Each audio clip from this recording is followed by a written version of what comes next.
Барлықтарыңызға сәлем. Менің есімім Қыдырәлі. Edumaks компьютерлік графика мектебінің жүргізушісі боламын. Бүгін автокадта жұмыс жасауды үйретемін. Менде автокад версиясы 2018. Сіздерде әрқайсысы әртүрлі болуы мүмкін, бірақ жалпылама инструменттердің мынау суреттері бәрінде бірдей. Так, жоғары жақта мынау толықтай инструменттер панелі. Бізге сызуға керек нәрселердің бәрі осында орналасқан. Біріншісі міне рисование деп тұр, бұл жерде тек сызу.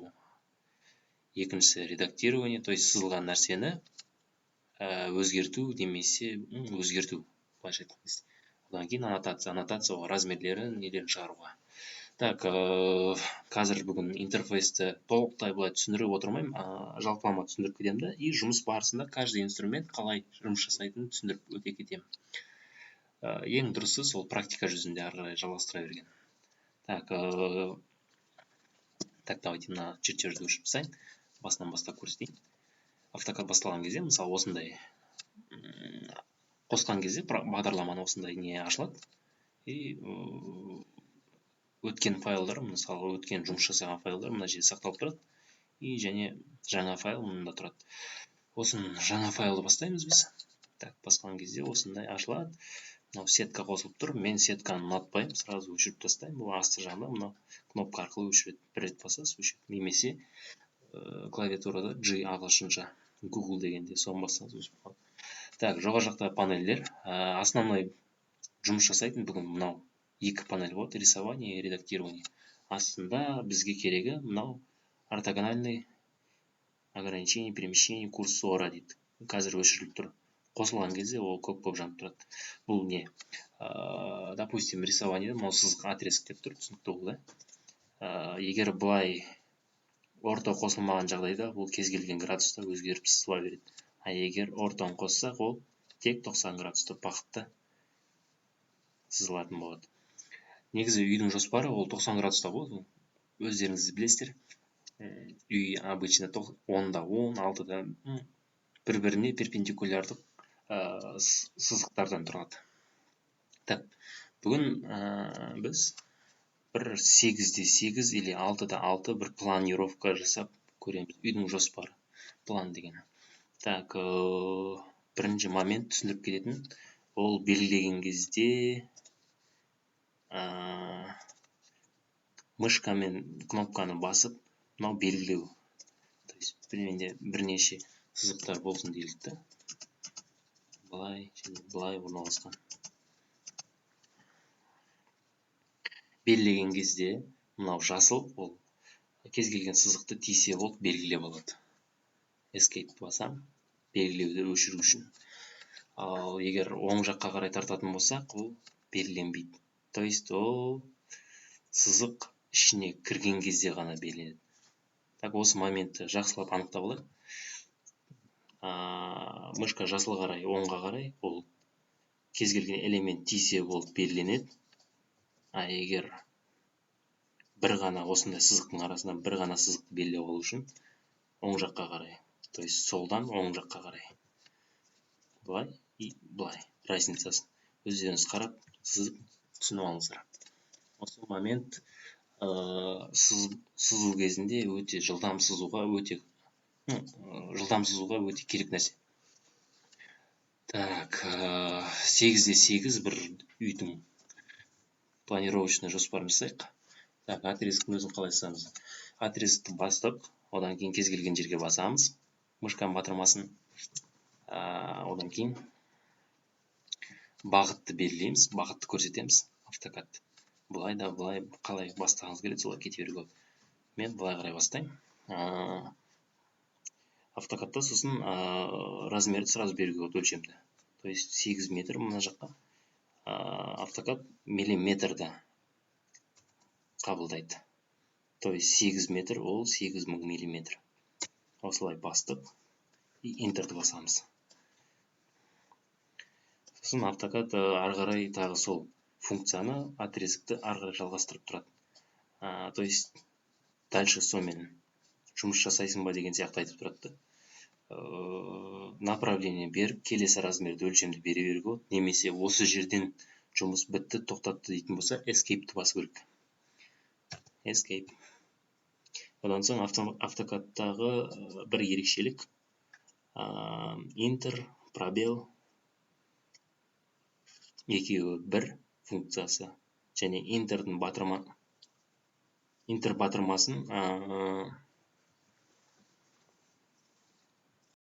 интер батырмасы соңғы функцияны есіне сақтайды. То есть біз соңғы рет мынау сызықты сыздық, отрезікті. Интерді қайтадан бастасақ, сол отрезікті жалғастырады. Мысалы, қазір интерді басып, мына жерден жалғастыра берсек болады.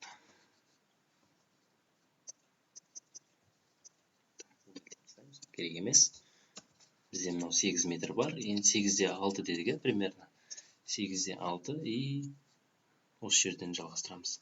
Қазір мысалы қараңыздар, мынау жасыл точка өзі ненің алдыңғы сызылған сызықтың ұшын тауып тұр. Ол привязка көмектесіп тұр бізге. Привязка осындай. Ұшын және ортасын қиылысқан жерлерді табуға көмектеседі. Онда настроить етуге болады, мынау тұрған привязка. Осының қасында стрелка тұрып басып қойсақ, ортасын середина деген нәрсе бар, ортасын белгілейді. То есть, мысалы, мен сызу керек болды и мына жерден ортасын көрсетіп тұр ұшпен. Так, 8-де 6 метр асты қарай 6 метр жалғастырамыз. 6000. Бұлай қарай қайттан 8000. 8 метр 8000 миллиметр. Енді өзгерту батырмасында, мысалы, бірінші қолданатын нәрсем сол жылжыту. Маған мынандай ненің қасында тұрған ұнамайды. Өзім чертежіммен, өзім сызып отқан нәрсемен шатастырып алуым мүмкін. Сондықтан мен мынаны осының примерінде сразу көрсетсем болады. Жылжытуды бастым. Кез келген жерден батырманы басамды, направление бойынша таңдаймын. Міне орта режим тоже қосылып тұрғандықтан тек оңға, солға или жоғарыға, төменге 90 градуста ғана жылжыту болады. Бұлай жылжыттым. Сосын соңғы функция ол жылжыту менде. Интерді басам. Сосын жаңағы барлық сызбаны белгілеймін. Тағы бір рет интерді басам да, кез келген жерді басып, тағы жоғарыға жылжытам. Енді бізге 4-бұрышты 8-де 6 метрлік үйдің жоспары бар, бірақ қабырға бұндай қағаз сияқты тонкий болмайды, сондықтан оның толщинасы бар. Примерно жобамен 360 деп аласы. 360 толщина қабырғаны сызып шығамыз. Оны мен копировать деген редактированияның инструментін қолданам. Бастым, кез келген жерден белгіледім, астыға қарай бағытты көрсеттім, сосын 360 деп терем. Міне, уже қабырға бар. Енді, соответственно, барлық қабырғаларды солай жасап шығу керек болады. Копировать 60. 360 астынан және сол жақтан 360. Енді қабырғаның ішіндегі мынау бөлікті кесіп тастау керекпіз. Ол үшін біз обрезать функциясын қолданамыз. Обрезать функциясын басу үшін бұның ерекшелігі. Басқа инструменттерде бірден қолданып кете беруге болады. Обрезатьта бірінші басамыз, мышканың оң батырмасын пустой жерге холостой выстрел дейді, солай басып аламыз. Одан соң барып белгілейміз. Міне осылай кесілді.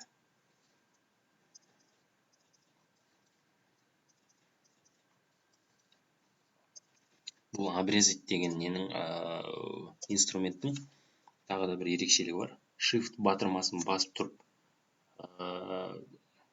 кесіндіні белгілесең, сол наоборот ұзартады, көрдіңіздер ме? Келесі неге дейін. То есть Shift басасың и осылай жасауға. Қайтадан кесіп тастауға. Так, бізде үй бар.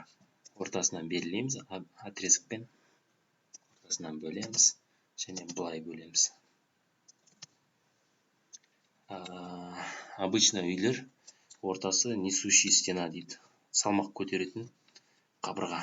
То есть ол сыртқы қабырғамен қалыңдығы бірдей болады. 360-ті 2-ге бөлеміз. 180. Копировать басамыз, ортасын белгілейміз. Интерді басамыз, жоғары қарай 180. Тағы да интерді басамыз, түсті. Белгіленіп тұрған ортадағы сызық төменге қарай бағытты белгілейміз. 100 кадр. Не то кнопканы бос жібердім. Астыға қарай копировать етеміз. Тағы да 180. Бізде ортаңғы основной осевой қабырға бар. Так, отрезокты басамыз. Мына жақтағы бөліктерді кесіп тастаймыз. Оң жақтан және сол жақтан. Енді мынау үйді планды мен мысал ретінде оңайлап көрсетіп отырмын. Негізінде пландар әртүрлі болады. Бізде курс барысында бұл қазір интерфейсті түсіндіруге бағытталған сабақ болғандықтан жылдам көрсетіп отыр. Қиынырақ план берем әрқайсыларыңызға, соны қайталап шығу керек болады. Кейбіреулеріңізге үйдің, квартираның, немесе кейбіреулеріңізге жер үй, коттедж, немесе ресторан, әртүрлі типтегі ғимараттар түсуі мүмкін. Немесе өздеріңіз таңдап аласыздар сол ғимараттардың ішінен қайсысын сызғыларыңыз келетіні.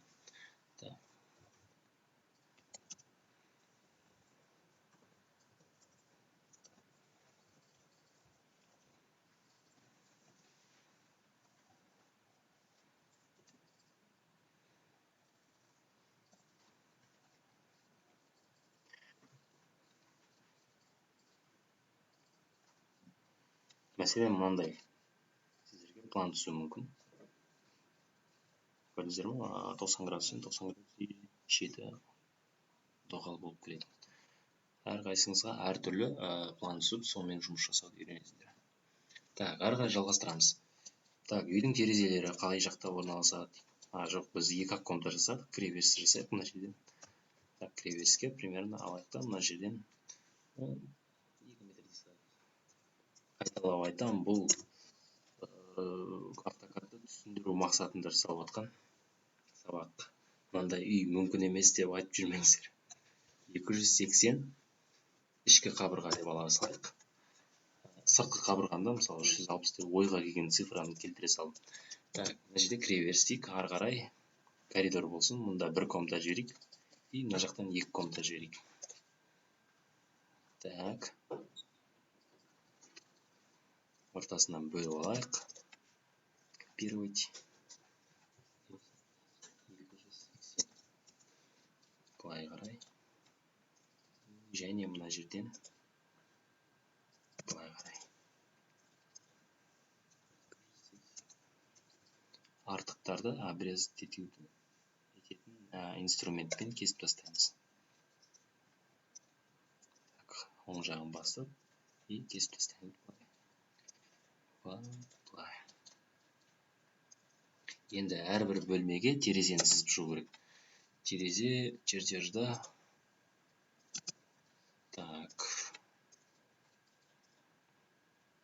700, мысалы автокадты, мысалы орто деп режим көрсетіп тұр. Қасында қаншалықты расстояние кетіп отқан көрсетіп тұр. Жобамен бір 700 деп алайық, сонда былай 700 и былай 700. Терезенің ені сонда 1/4. Ортаңғы сызықтан терезе осылай көрсетіледі автокадта. Әрқайсы арқалай, бірақ бұнау основной стандарт. Мұнда бір терезе дейік. Енді әрбір бөлмеге кіретін есіктер жасапсақ, есік мынау болсын, мынау санузел болсын, мынау кухня болсын, мынау спальня болсын, то есть мынау зал болсын, и мынаны спальня. Аны былай жылжытсақ. Так, қараңыздар. Аны былай жылжытуға болады. Бірақ көрдіңіздер, мына жерде қалып кетеді чертеж. Сызықтар үзілген сызық. Сондықтан тағы бір функция бар, күшті. Растянуть. Былай жалпылама жасыл түрде барлығын белгілейміз. Жылжытуды жалпылама бәрін белгілейміз де. Enter'ді басамыз. Сосын кез келген жерден басып, былай қарай направление көрсетіп, қанша қашықтыққа жылжыту керек екенін көрсетіп жібереміз. Шамамен 700 алсақ, дәл солай астыңғы бөлім есікке орын қалмай тұр. Интерді басамыз, тағы бір рет солға қарай 600. Мынау сыртқы есік болсын. Сыртқы есік 990 болады. 450 былай қарай оңға, 450 солға қарай. Ортасына керек емес. Есіктер былай көрсетіледі. Так, кірген кезде оң жақта санузел болсын. Санузелді ортасынан ала берейік, грубо. И есік сызу жаңа мысалы былай сызуға да болады. Так. Санузел есігі 700 болса жеткілікті. Бір есік былай кетті.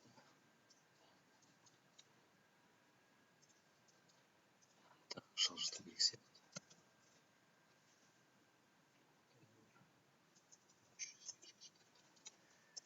Және мына жерден есік ешқашан қабырғаға тақалып тұрмайды, сондықтан 200 расстояние қалдырайық.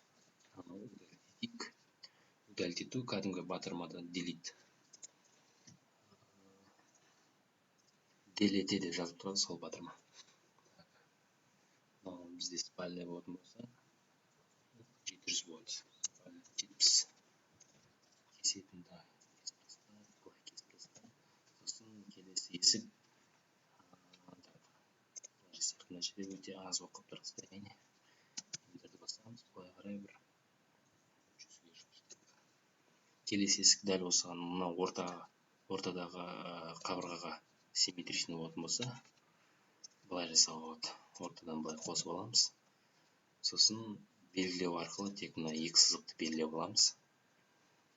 Одан кейін мынау отразить зеркально деген инструментті аламыз. Сосын мынаның ортасын ұстаймыз да жоғары қарай тартып, кез келген жерден баса саламыз. Сосын удалить исходный объект деп тұр. Бізге керек, қалу керек. Нет. Басып жібереміз. Немесе интер.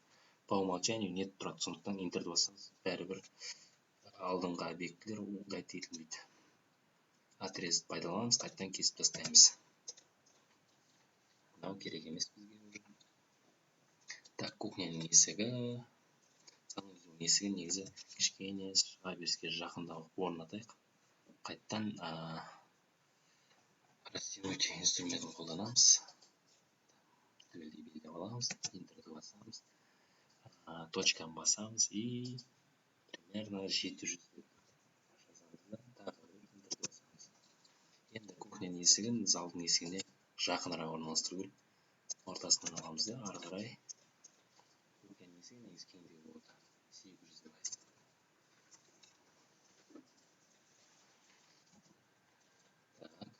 Бізде есік, ішкі қабырға, есіктер бәрі түгел. Енді терезелер. Терезені мысалы отразить зеркально қолданып, сырттан былай екінші жаққа копия жасауға болады. Және дәл сол терезені кухняға да тоже симметрично болған соң былай жасақ болады. Санузелға енді кішкентай терезе болу керек, бірақ біз бүйтіп аламыз да өзгерте саламыз. Серединаны ұстаймыз, отзеркалим, бастық, бастық. Сосын терезені кішірейтеміз. Бір жағын ұстаймыз да белгілеп, жылжытуды басамыз, жоғары қарай 1400 болды жаңа, минус 800, ширина бір 60 сантиметрлік терезе, 600 то есть. Кіреберіс бар, кухняның есігі бар, терезесі бар. Залда бір терезе, обычно залда екі терезе бар, давайте тағы бір терезе сызайық.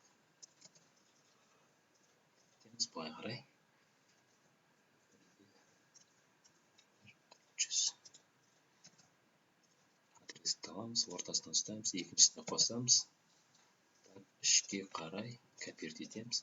Мен жаңа 40 теріп берілгенім қателеспесін. Не бар. Бірінші сабақ осымен бітті. Келесі сабақта осын 3D Max'та уже көтеріп модельдейміз. Қош, көріскенше.